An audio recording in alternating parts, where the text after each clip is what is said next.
Ils sont les robots du futur dans le secteur de l'aéronautique. Grâce à cette nouvelle génération, chercheurs et entreprises vont bientôt pouvoir fabriquer des pièces d'avion de manière plus rapide, plus écologique et plus économique. Une avancée majeure dans ce secteur très présent dans notre région avec Airbus. Une première démonstration a eu lieu à l'Institut de recherche technologique Jules Verne. Denis Leroy et Frédéric Grinchec y ont assisté. Les robots en action ont fait sensation devant un attroupement de représentants de l'industrie, d'élus et de la presse.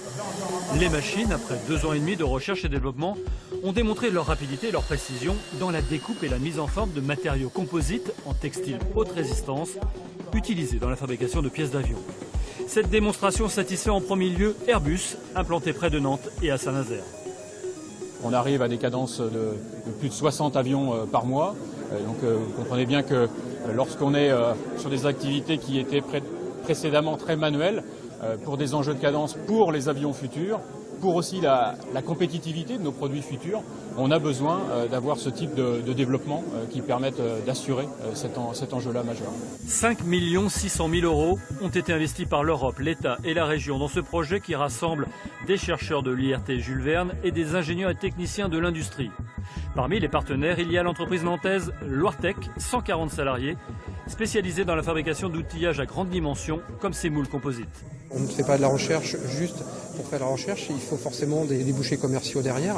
Donc Loirtec va pouvoir vendre à l'extérieur cette expérience acquise du préformage un petit peu différent de ce qui se fait usuellement dans l'aéronautique, notamment par le côté grande cadence.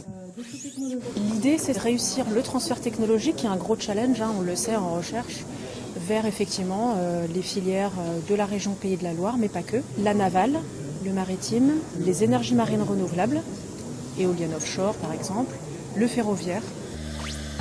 Si les robots et les équipes continuent à bien travailler, ces lignes de fabrication verront le jour à l'horizon 2025-2030.